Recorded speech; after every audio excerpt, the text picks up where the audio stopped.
even though I couldn't communicate all that well, I mean, it was as if I was family with all of them. And that was a real shift in my career. And it was, wildly impactful in terms of the way that we do business and everything else. And it helped me understand, I guess, kind of what I'd been missing. This is the Square One Show.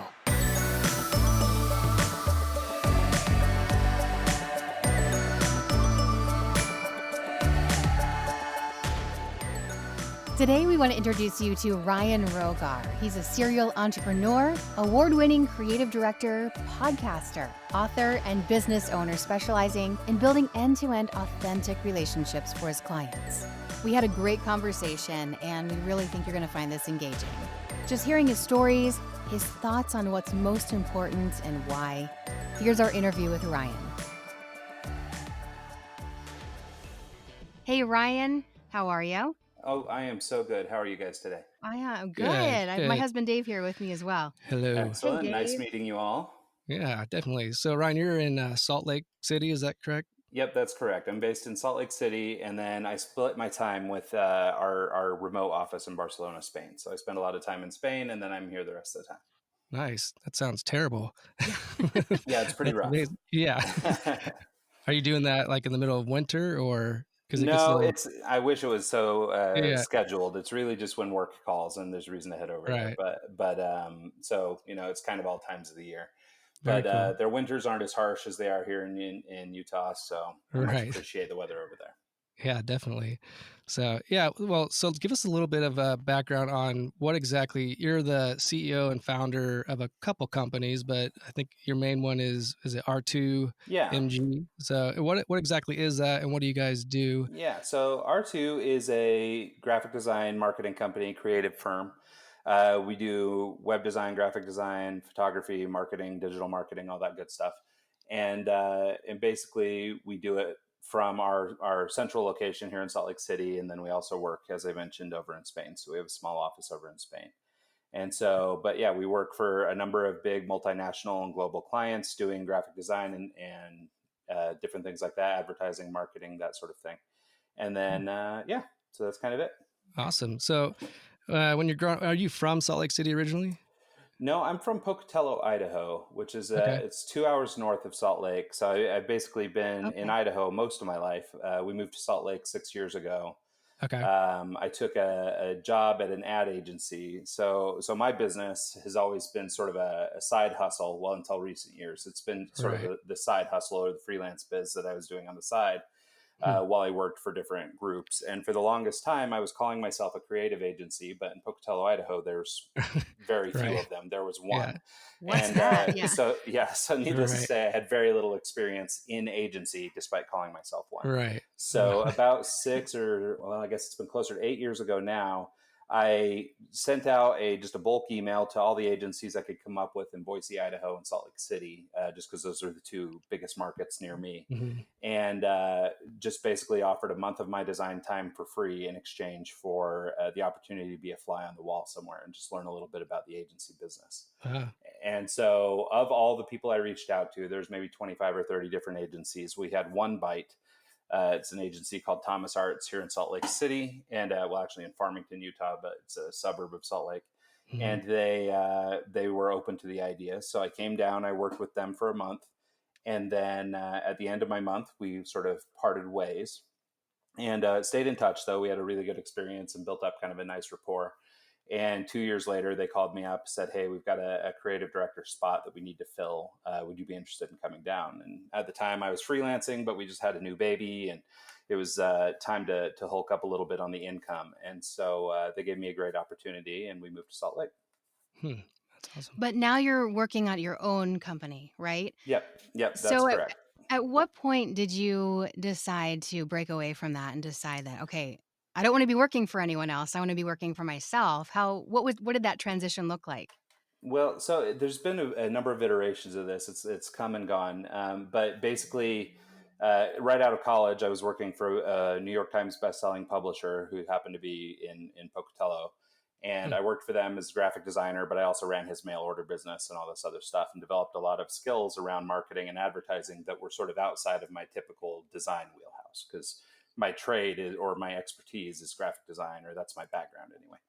And Okay. so I learned a lot of things while working for him. And during the time I worked for him, there's about 5 years there I worked for him. I started doing a little bit of side work, started developing a little bit of a side hustle and picking up clients over the internet. So as I did that and I started to build a little bit of clientele, and continued, polishing my skills while working for this publisher. Eventually, we hit a point where there was a layoff, and we were a very small publishing house. There's only three of us working there, and so, but I was laid off. I was one of the three of us that was laid off, and at that point, sort of went out on my own. So I was sort of nudged into it. I've always been a little bit, I don't know, not super risk taking. And Yeah. so I probably wouldn't have made this step without that nudge. Hmm. But when I landed, or when I, sort of got my head above water and realized, okay, this is my new reality, I found that, I had plenty of clients sort of keep my life afloat. We had a young baby at the time and had just bought a house, had just been married, all this stuff. And so, I had real life grown up expenses at that point. Hmm. Oh, And, yeah. but I found that my freelance clients were enough to sort of support that life. And so that sort of kickstarted me into freelance, or into a, sort of real life business, I guess. Huh. So as we went on, it was just a one man operation for a long time. And so I did that for about 5 years, at which point I reached out to Thomas Arts, and that's how that began. But even when I came to work for the agency, down here in Salt Lake, I still ran my business on the side. We still had developed some Hmm. clientele, and we had, this, good rapport with people. But at that point, I had to bring on some additional resources to help me out, because I was working for the agency full time, and then running my business basically from 7 at night to 2 in the morning, 5 days a week. And so we did that for 5 years. Oh, And wow. after 5 years, I was laid off at Thomas Arts. They, lost a client, and unfortunately, I was part of the cut. Hmm. And so again, laid off, pushed back into my own business, and I had built up enough rapport and enough clientele that I was able to support that. Wow. So So, yeah, so there it goes. And so, and even to this day, I mean, like, I've got a project for Thomas Arts right now. Like, we've always maintained a great relationship. We still that's cool. do a lot of Good. contract work for them as a freelancer and everything. We have a really great relationship. So it's been Yeah. great. Despite working for myself, they've always been really supportive of me and what I'm doing. So they've been a great company and great allies for me. That's awesome. And you've got a couple other companies too, I think I read about. And you also have a podcast. And I was listening to one of your episodes, and you described yourself as an introvert. So I'm curious Yeah. how you managed to make these connections, and kind of seems like you were really proactive in going after some of these connections and relationships. Like, how do you manage that as an introvert? Well, it's interesting. It's one of these things that I'm trying to sort of even come to terms with on my own. Is every time I tell somebody I'm an introvert, I always get that sort of, huh, kind of look. And, and it is the way that I saw myself. And actually, for a large portion of my 20s, basically my whole 20s, I was nose down. After being laid off by the book publisher, I basically, I got a little office space. I started working on my own clients, in an effort to, do what I thought was best for my family. I was working my butt off, 15 hours a day, 14 hours a day, all day, cranking, sitting in this office by myself. And meanwhile, during that period of time, all my sort of relationships and friendships, everybody went on and started Hmm. lives and got married and went to college and did whatever. And meanwhile, I was just sitting nose down in my office. Hmm. It actually wasn't until years later, actually right after we moved to Utah, when I had the opportunity to meet who is now my partner in Barcelona, um, that I had the opportunity to go to Spain, and that sort of helped me realize what I'd been missing out on. And Hmm. so, while I felt really good and like I was doing all this service for my family to, by killing myself and working all these crazy hours to try and, make as much money as I could, all these like sort of relationships and everything had slipped away. And I didn't even realize that that was a problem until actually my first trip to Spain, shortly after brokering our deal with my now partner. I went over to Spain, and, I didn't speak a lick of Spanish or anything. And I was immediately sort of sucked into their familial groups and social groups and everything. And even though I couldn't communicate all that well, I mean, it was as if I was family with all of them. Hmm. And that was a real shift in my career. And it was, wildly impactful in terms of the way that we do business and everything else. And it helped me understand, I guess, kind of what I'd been missing. Most people, when they go to Spain for the first time, come back raving about the party scene, or, Right. whatever it is. But for me, it was really the importance that Spanish people put on personal relationships. And that connection or having that new understanding or shifting my dichotomy to where I now believed in the importance of relationships pushed me out to where I felt, more comfortable or more interested in going out and trying to seek new relationships. As a result of doing all this new relationship development, I started to become much more comfortable in a room talking to other people, things like that. And my sort of introversion has begun to slip because of Mm. that. In fact, just 2 years ago, I had come off a big consulting relationship with Thomas Arts, with my former agency. I was out in Boston working for them for about 4 months, and came back, and I worked another 6 months or so for them on the same client here from Salt Lake. And at the end of that term, it was for a health insurer, and at their health insurance sort of cycle peaks and ends around November. And so when November came around and they did another round of layoffs, they laid me off again as a consultant. And at that point, my wife was like, okay, we're done with this. She's like, no more going to work to I'm agency. done. Yeah, she was so tired of our livelihood hinging on some agency's relationships or Oh, whatever. that's good. Yeah. And basically said, here's the deal: either commit full time to this business and make this business stand alone and make this our future, or quit it completely and go find another job. Like, this is what you've got to do. You've got to find some stability for us. We've got 2 boys at this point. House payments, car payments, all the usual stuff. And it's important that we have some sort of some stability. So I sort of went back into that bag of tricks that I had. The thing that inspired me or gave me the thought to reach out to all these agencies for free back, so many years ago. I did a new version of that where I basically went out on LinkedIn and I reached out to every CEO, CMO, see whatever I could get my hands on. And basically went to them without solicitation. I wasn't trying to sell them anything or bring them into our design business or anything. It was just, I need help becoming a business person. I've been leading creative teams for a long time. I know how to do like management and design and everything in the context of an agency. But in terms of being a real live business person, I didn't see myself that way. Right. And what I discovered, which was kind of interesting, and so taking the really long way back to your question, basically what I realized is after meeting all these CEOs and sitting down and seeing how they carried themselves and how willing they were to share and help and talk and discuss, it really sort of allowed me to turn another corner in terms of sort of what I've perceived as my introversion. And I basically learned that I would much rather be speaking to these guys and out trying to foster relationships with these people than I would like to be sitting behind the computer doing work.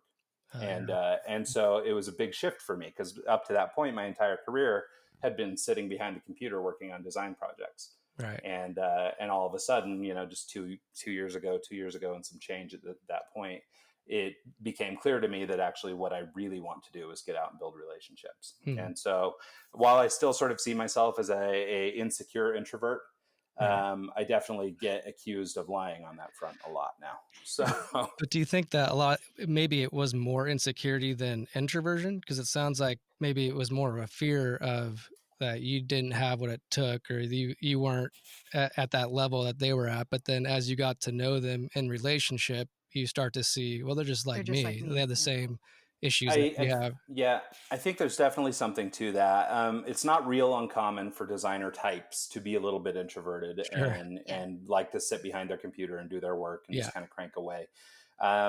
If you're working a lot with creative people, designers and art directors and people like that, to find people who are also, great at design and good with people, that's kind of a good, a difficult blend. So I think that there's some bit of just sort of my personality as a designer, as an art guy, that I was sort of naturally inclined to work on my own. Right. But to your point, I don't think now, sort of in retrospect, it feels a little less like an introversion, and it's more like a hyper focus on what I'm doing, right? It was an attention to detail. It was all this other things that were driving that thing. And just as a side effect or as a result, I wasn't being very social. But it didn't have that much to do with me being afraid of being social as much as it had to do with I wasn't making time for it, or it wasn't as big a priority to me. Right. And so, and to your other point about, maybe finding a little more common ground as I'm meeting these guys who I perceived as very high level.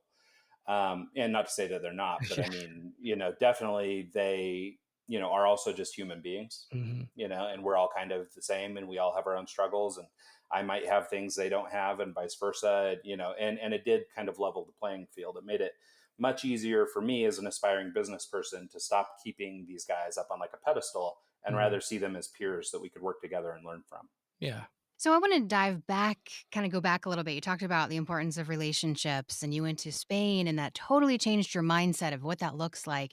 So now that you're, what, a few years into this Yeah, we've now, been 6 years in Spain now. 6 years in Spain. So coming back, what does that look like on a daily basis with how much time you spend work compared to how much time you're spending with family?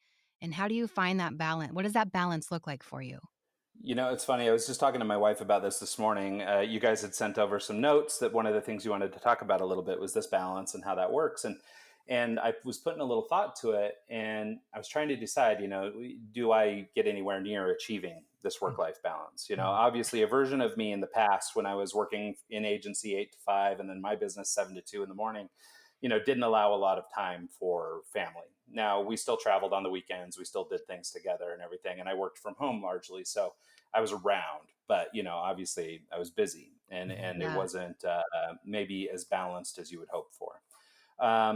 Nowadays, the way things seem to go, especially in the summer, is I actually have too much life and not enough business.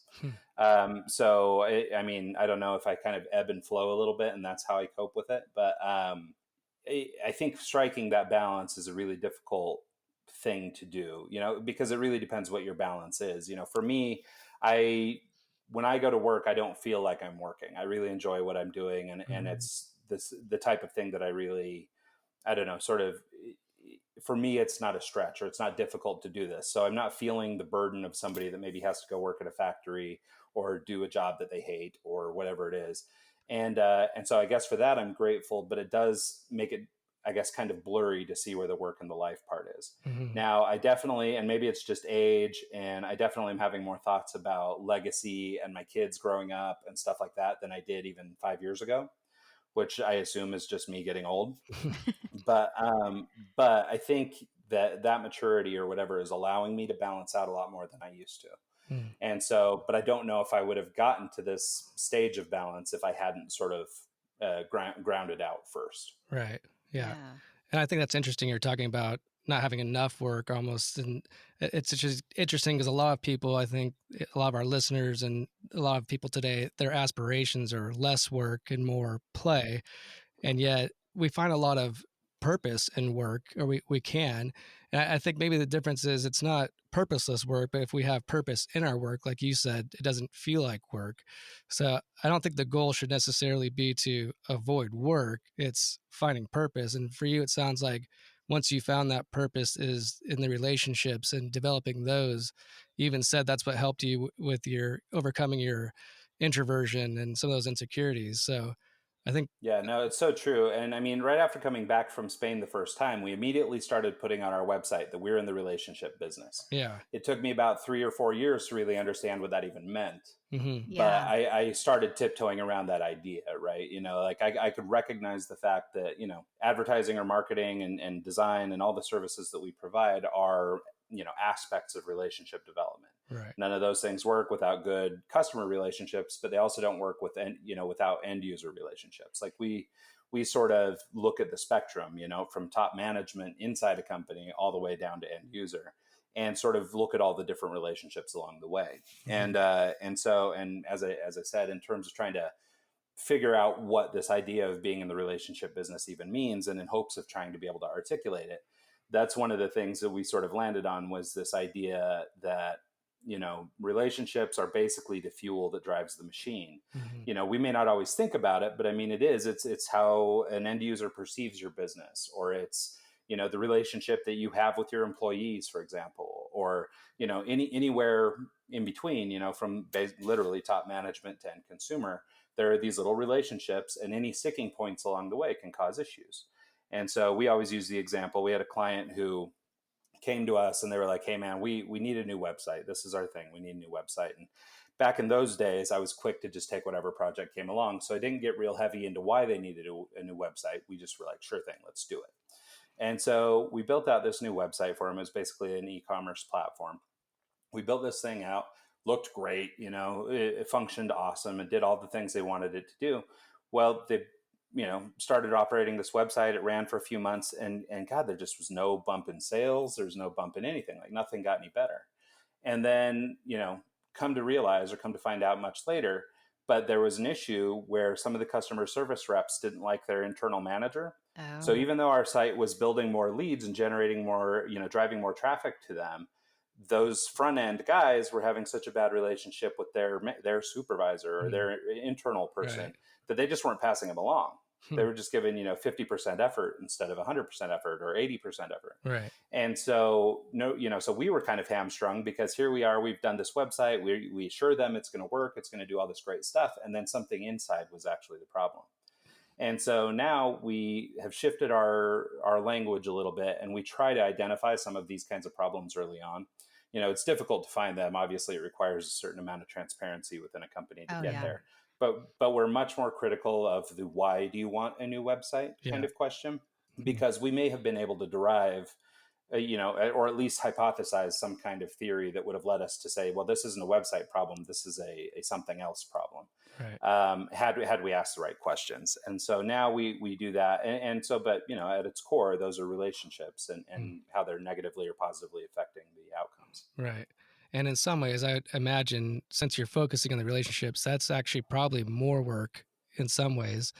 Dealing with people and investing time into the relationship is a lot more than just, we'll take your money and make this website. Yeah. It's true. It is. And it's a harder sell. Obviously we're talking about things that are really ethereal and really, subjective. How do you know that my relationship is bad? And most of us think all our relationships are hunky dory, right? Like we may not even realize there's issues. Most of us just sort of, naturally assume things are going all right unless there's a real problem. Right. And so, but by taking the little extra time and delving into some of these metrics and trying to take our work and actually put it against business objectives versus just taking that check. We found that not only are we generating better results, and the engagements are a little bigger and they cost a little more and they take a little longer, but they are delivering more results. Right. There are a lot of people in our industry, design and web development and all these guys, digital marketing. There are a ton of people in this space that are just going to take that check. You, the client, know that you want a new website, so therefore I will make you one. This switch or whatever, where we're actually empathetic to our client and we actually care about what they're doing and why they think they need a website, and the discussion that ensues from that will help us make so many better informed decisions and allow us to actually create things that perform. That it makes all the difference in the world. We can actually do fewer engagements that are more highly involved and create much better outcomes for our clients than we ever could just operating on their base assumptions. So then it sounds like you probably have a lot of clients coming to you. Are there some clients where you say, you know what, we're just not a good fit? Because you can see that they're not in a relationship business and you can see it play out. Are there any instances where you say, this isn't going to work out? Sure. Yeah. A big part of our sort of client acquisition process is that. I mean, basically, if they don't buy into this premise, if they don't see any value in relationships, then we are just taking their money. So and that feels to me a little bit scammy. Yeah. Does that make sense? So you tell them up front, this is our process and this is what we're going to go through and kind of root out. And if you don't want to go through that process and really pay us to help you go through that process, we're probably not a good fit. Yeah, and there's variation, right? I mean, most people will buy the premise that good relationships are better than bad relationships, right? I mean, most people will buy into it in its most core form, right? Yeah.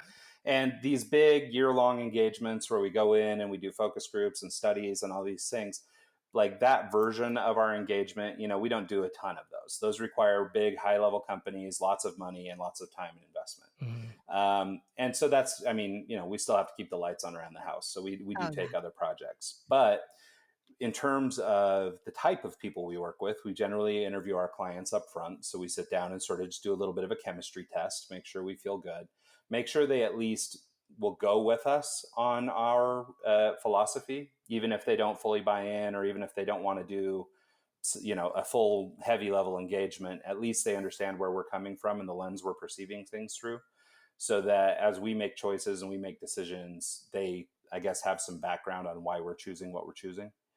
And that seems to, I mean, that will sort of satisfy, our requirement that they sort of buy in on the philosophy. They don't necessarily have to pay for the whole philosophy. Right. And so, but it is, I mean, generally, if you're coming to us, you're not coming to us because we're just any other digital marketer, Hmm.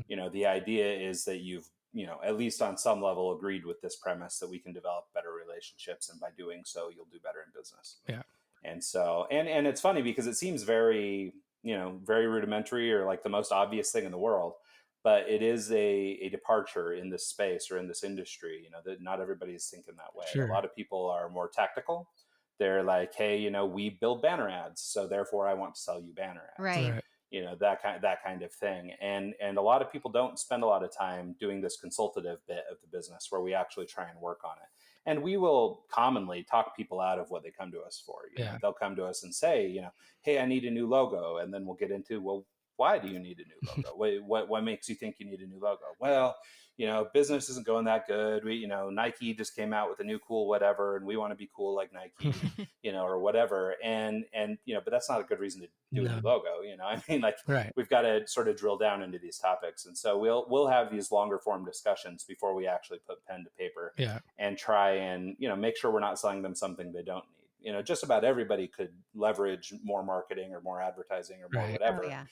But we need to make sure that what we're doing or the tactics we choose are done so, that we choose the right thing versus just doing what is their gut. Because, especially things like logos, color palettes, things like that, like, people get tired of stuff. When you work in a brand all day, every day, you get tired of purple or whatever your color is, Right. like, I mean, you get that fatigue, but the rest of the world doesn't. Nobody else knows what's going on with you Right. yet. They're still trying to figure it out. And so we get a lot of people who are just fatigued with whatever their current thing is, and it's not really tied to some metric or, there's not a real problem they're trying to put solve. your finger on it. Yeah. So I want to talk real quick too. You have another business that you started recently, I think, is that right? With the whittling. Is that still something you're doing? Is that and that was with your wife as well? Yeah, so Whittle is an idea. Actually, it was born out of the conversations I was mentioning earlier, where I was going around and meeting all these CEO types. One of the guys I met, he's a really well-known, prominent investor, venture capitalist, business guy here in Salt Lake City or in the Valley. And I was down there and I was talking to him. It was the first time I'd ever met him, and I was talking to him about, what's the future of ad agencies look like and blah, blah, blah. And I could see his eyes just glazing over because he didn't know anything about the agency business. He's an investor, he's a business guy, and, he has no idea about this kind of thing. And so so what I did is I just kind of flipped over in my notebook, and I always have like these sticky notes with just all these like ideas on them. And the first idea in the list was this thing, Whittle. And so I pitched it to him. Right away, he tried to offer me some money. We ended up not taking it just because I didn't know when we'd work on it, but he really liked the idea. Right. So he and I sort of started this relationship, and we've stayed in contact. And most recently, me and my wife over the summer, my wife teaches school, so she was off for the summer. So we went to this thing. It's an e-commerce school in Lehi, Utah called Tangible. And this guy that I had met, his name's Scott Paul. Scott Paul is one of the founders. And so I saw this as an opportunity to work on this project under sort of the tutelage of him without having to take his money. B, I got to, this was some way that I could kind of bring my wife into my world because she doesn't really have an understanding of what I do in terms of business or whatever. And it's really funny. I mean, even for me to articulate, it's tough. But like, if you ask my mom or if you ask my wife or, or ask my kids, like, nobody knows what I do. Just, for some reason, people keep writing me checks. That's it. Yeah. And so, so I thought that would be a cool opportunity. We had this business that I wanted to launch, and this was a good opportunity to do it together. So we set this goal of trying to knock out this business, basically be launched in 10 weeks. Unfortunately, we hit some like logistics and legal documentation snags that have delayed us. In fact, I'm still waiting on stuff to come back. But nonetheless, we're going. And this Tangible school is about to kick off again. So we're going to go, well, I'm going to go back because she's gone back to school. I'm going to go back for the next 10 weeks, and we'll try and launch it again after this because I'll have all the documentation in order. That's awesome. Nice. So, but in theory, we want to be launched in time for the holidays. So that's the grand plan. But what it is, so to sort of answer what Whittle even is it's basically the way we pitch it anyways, it's the Dollar Shave Club of woodworking. And so basically in your first month, you receive a block of wood, a pocket knife, a sharpening stone, and a little paper insert we call the WOM, or the Whittle of the Month. And it's got some design inspiration, safety tips, all that kind of stuff on it. And then each subsequent month, you receive another block of wood and another WOM. So you have new ideas every month and a new piece of wood. And so we started going down this path. But it's funny because it all circles back to this relationship stuff. So I have this theory, and I'm not alone in this, but one of the things that I work on or talk about is this idea that we've hit at sort of a technological saturation point where iPhones and things like that have sort of lost their novelty, and everything's become so commonplace now, and now we're kind of pushing back naturally and looking for tactile experiences. Mm-hmm. So you're seeing a rise in food movements, Yep. and craft beer and craft everything, Yep. beard oil, all this kind of stuff. And it's all basically us pushing back on technology and looking for tactile relationships.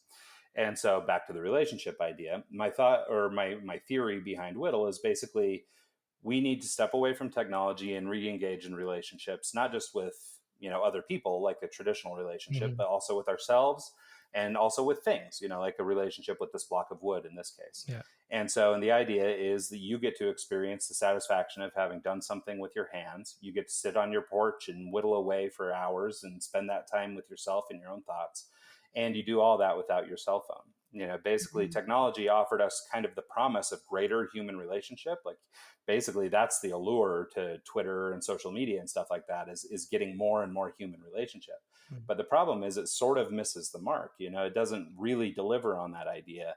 You get to talk to other humans or whatever, but it's different than Yeah. sitting down and having coffee with somebody. Right. It's just a different thing. Mhm. And so the idea behind Whittle really is more to do with this, idea of developing relationships with self and things, and a lot less to do with the woodworking. Yeah. And and so wood being just the modality, but relationships being the key. Yeah. And so, so that's kind of the business in a nutshell. Basically, like I said, hopefully we'll be launched in time for the holidays. Yeah. We want to try and launch mid-October. We just got all our wood back. We're waiting on knives, and then we'll be ready to be in business. Man, So that's awesome. That's one of those ideas that you're like, why didn't I think of that? That's amazing. It's so cool. Yeah, it's really cool. Well, and what I love about it too, because it has this like deeper backstory, Yeah. and there's some fun components to it too. Sure. Like, I mean, our wood comes from a little tiny family farm out in the middle of Wisconsin, Nice. run by guys named Tim and Dale. Like, I mean, it couldn't be Yeah. more perfect, Like, I mean, it's exactly what you would want. Oh, yeah. It's the story. And, Yep. yeah, it is. And you might have some ideas on how to market that, so that's good too. Right, your marketing experience and design help. Well, and see, but it's interesting too, though, because I'm notorious for starting ideas like this all the time. Like, I have these kinds of visions or these kinds of thoughts all the Yeah. time. I mean, I've launched clothing companies. I've had all kinds of little side hustles over the years that have all been these things. But the one part that I haven't spent a lot of time in is actually developing product. I'm all day long creating new things, building digital assets and things for people, but I don't often delve into real product space. Right.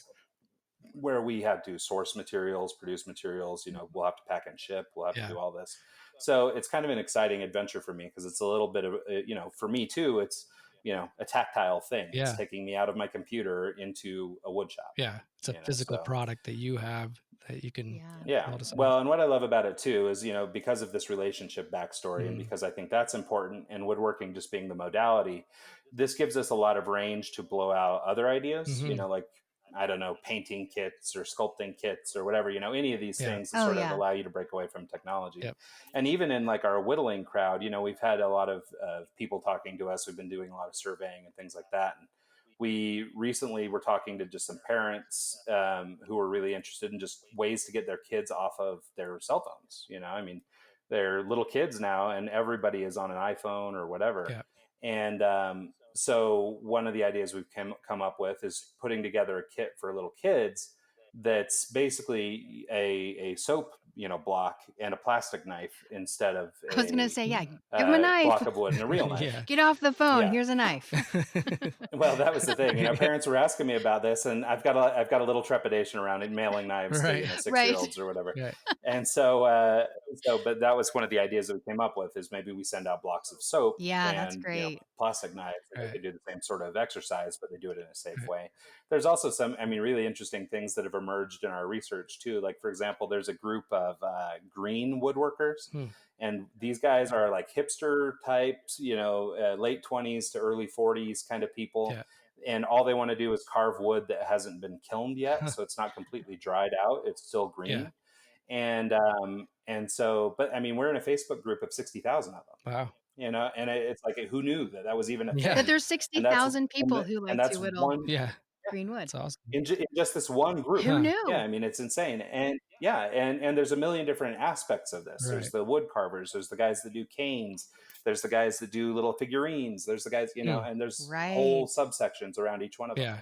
And so it's really been interesting to kind of learn all this about woodworking, because I mean, it's not Right. like I've grown Right. up doing woodwork or anything, Yeah.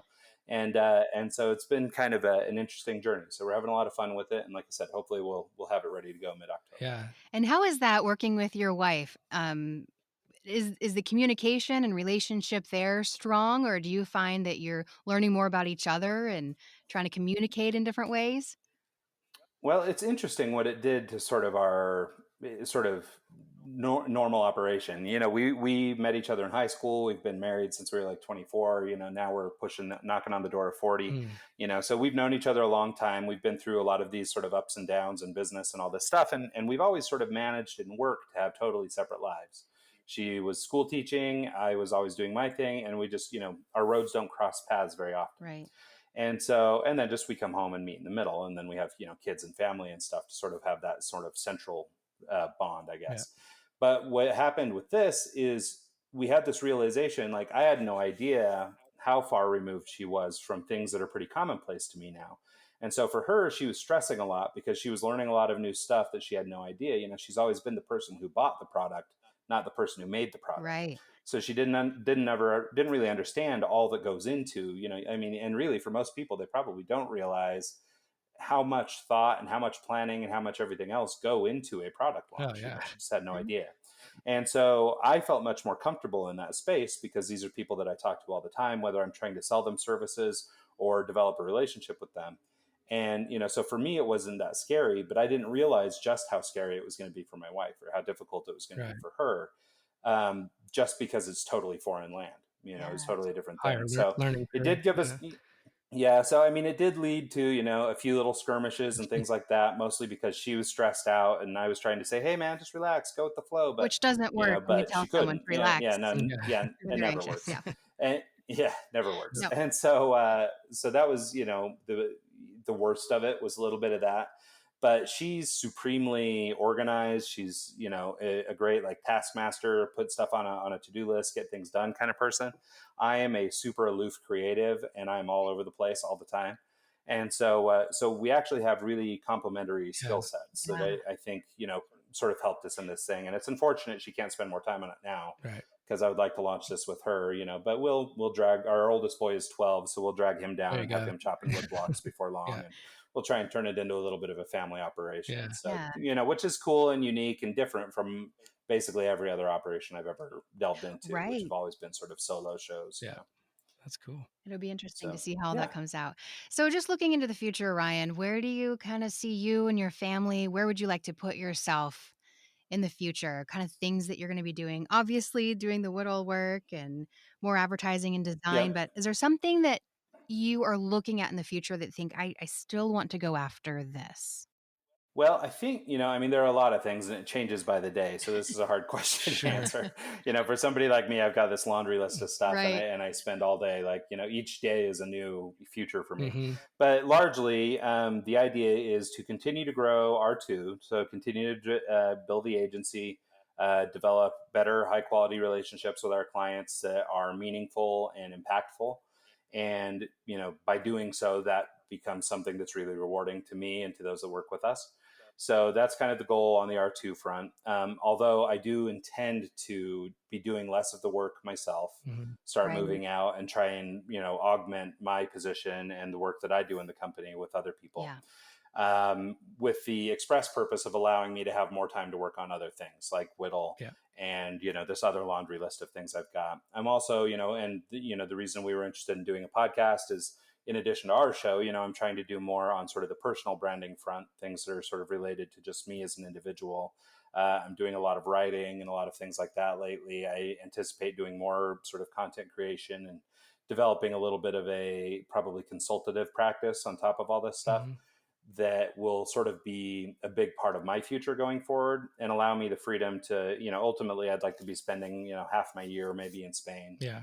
and get to where I can do even, I mean, my whole business was built remotely. So, I mean, we've built the whole company, from the ground up to be able to work from anywhere on the planet. Right.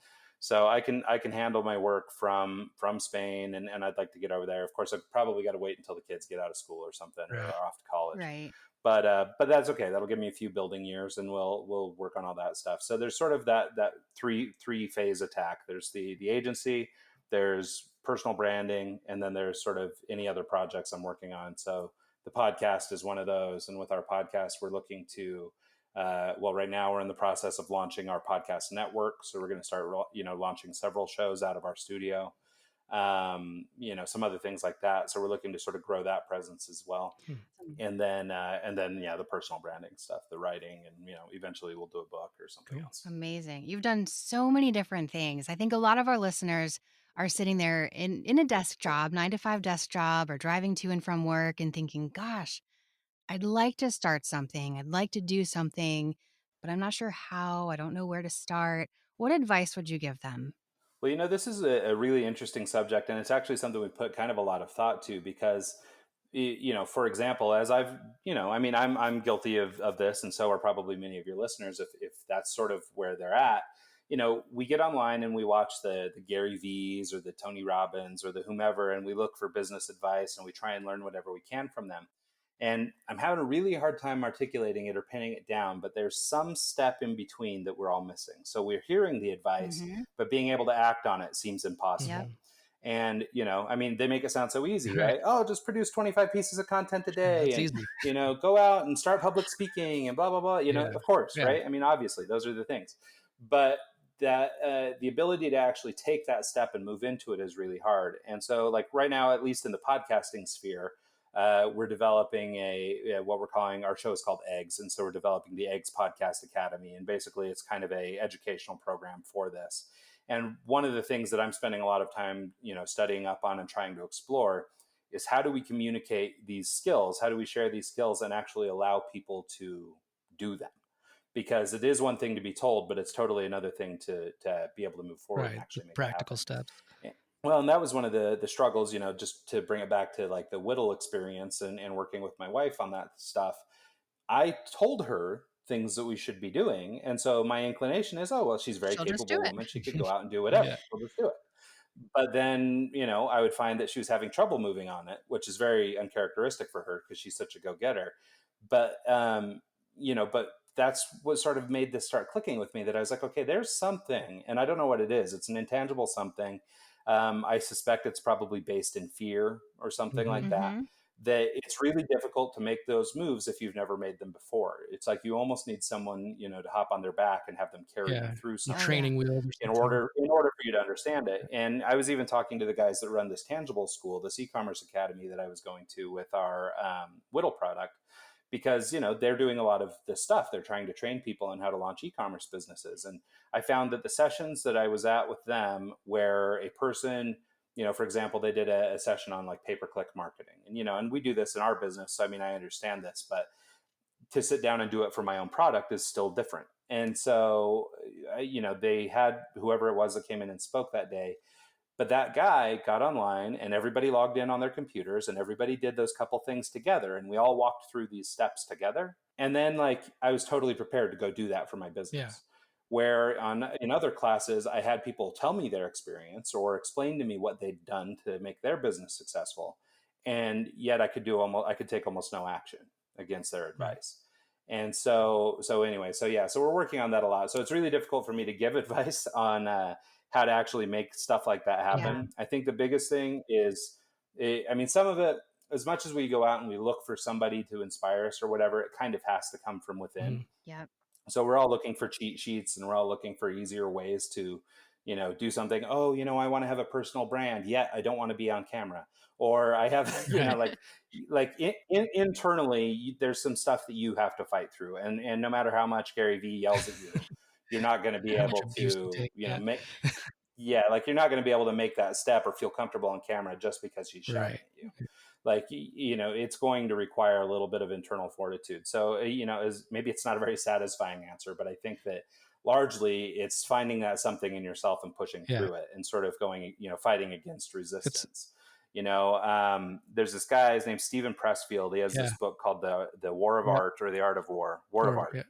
And he's got several books that are really good, but in that particular book, he talks a lot about this intangible, or this idea of resistance.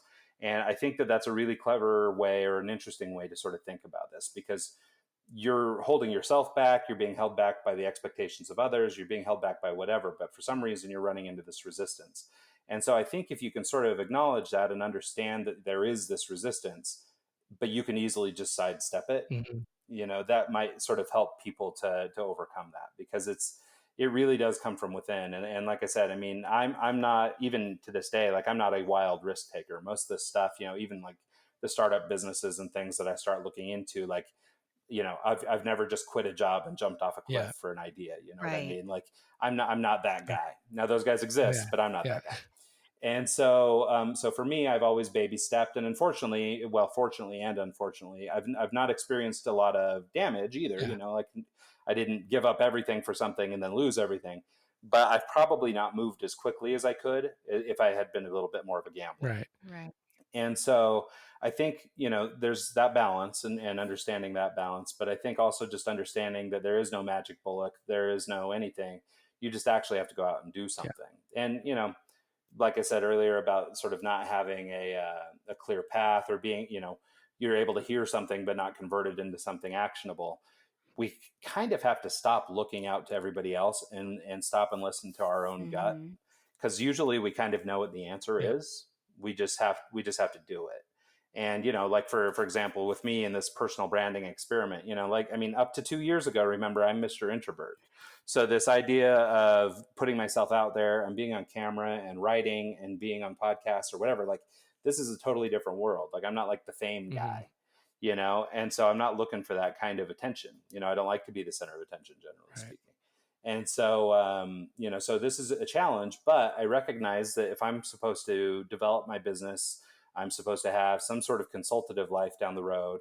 I'm supposed to take what was a freelance career and make it a business because my wife mandated it. Then, I have to hulk up. I have to overcome what is my natural inclination and do it. And so, and hopefully it's not that dire for everybody who's listening. Hopefully it's not, down to you've got to make this, work or else.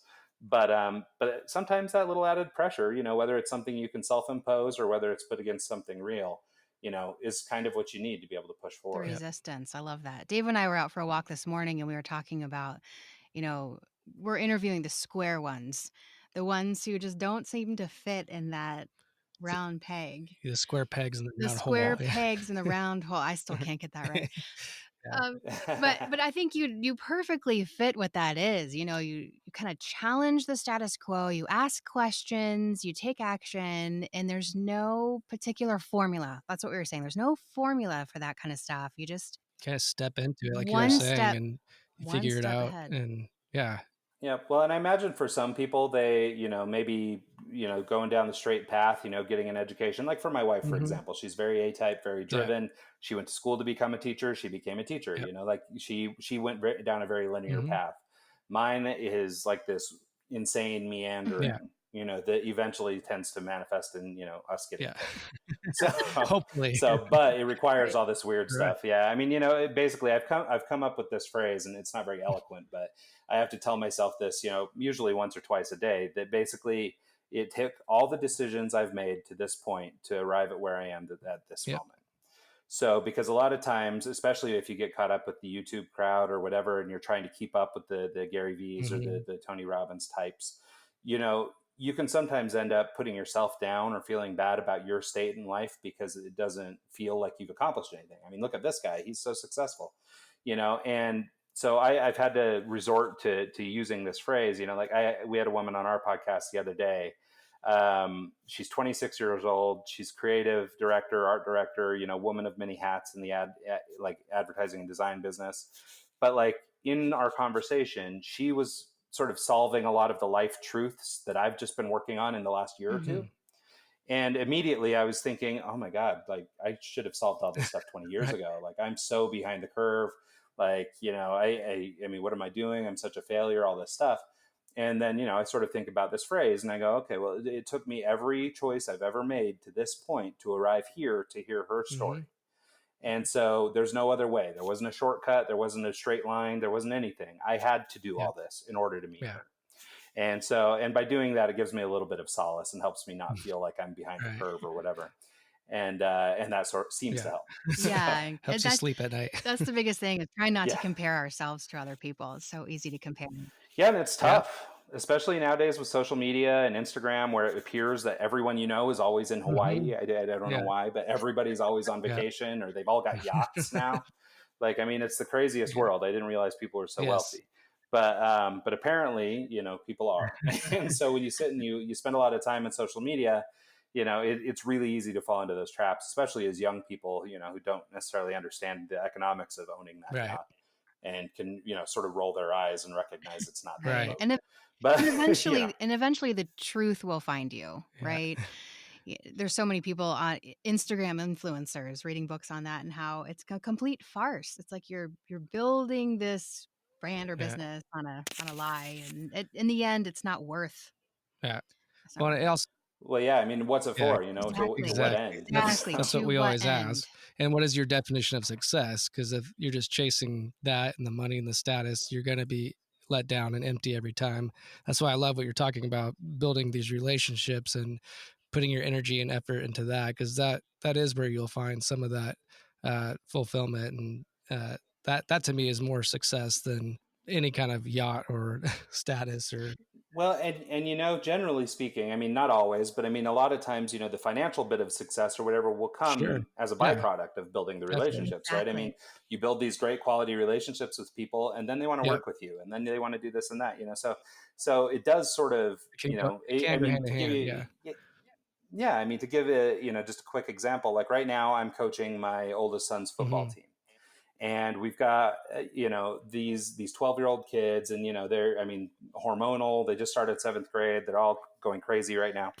And, we're having a really hard time because, we'll go in, we'll teach them these plays that are really complicated, and they just can't execute. They can't figure it out. And so we've been spending a lot of time this season focusing on really fundamental stuff. Going back and just how do you block? How do you catch a pass? How do you hand off something? Our plays have become very simple. This is your route. Just run a straight line, easy peasy. And, by doing this, now all of a sudden our kids are performing at a much higher level, right? And then you can tack on little things and you can give them little tricks and stuff and help them evolve. But it all starts with this really basic fundamental thing. And for me, relationships are the core. They're the building block or the foundation that we build everything else on. And so in terms of finding success or finding everything else, without the relationship component, there is nothing else. If you don't have that cornerstone or that, foundation to build on top of, well, you've just got a mess of, bricks everywhere. You don't have something to actually build upon. And so, so to that idea of success or whatever, I mean, yeah, of course, it's very subjective. People want different things and that kind of deal. But I think largely, focusing on relationships will allow you to eventually achieve that sort of financial well-being you're looking for. But even if you don't, the happiest people with the best relationships with no money are still the happiest. Exactly. Folks. Yep. I love that. And so, so I think that's a pretty great thing. Yeah. Awesome. Well, Ryan, it's been almost an hour. We really want to respect your time. We appreciate your time and all your thoughts going into all this. I think this will resonate definitely with us and hopefully with our listeners as well. So before we leave, is there a website, Instagram, Twitter, email that people can connect with you? Yeah, if you don't mind if I give a couple of them. Absolutely. R2MG.com is the creative agency. You can find all my sort of reading, writing, all the stuff I'm working on in the personal brand space at just ryanroghaar.com. That's RyanRoghaar.com. You can find me on Instagram, Twitter. I'm not very active, though. It's boring, so you don't have to spend a lot of time there. But it's just at Ryan Roghaar. And our podcast is called Eggs the podcast, and the website's just eggscast.com. And what about the Whittle? Is there? Oh, Whittle is just whittleit.com. Okay. So, and if you're interested in learning more about it or getting on our mailing list so that you can be notified as soon as it becomes available, which will hopefully be in the next month or so, just visit whittleit.com. There's a little form you fill out, just super easy, first name and an email address, and we'll be in touch. Cool. I'll definitely be signing up for that. Yeah, you would love that. Yeah. Cool. I'll look forward to Yeah. it. Well, thanks again, Ryan. We appreciate it. Yeah. Great. Of course. Thanks so much for having me, guys. Explore, dream, discover. That's what we're all about here, sharing people's stories and engaging with each other. We hope you found this conversation helpful and encouraging. Well, we'd love to keep in touch. We just created a Facebook group where you can connect on a more personal level. It's called the Square One Lounge. You can find it by going to our website, squareoneshow.com. Just look at the top and click on the lounge. Well, until next time, this is David and Jessica Lewis. Enjoy your week.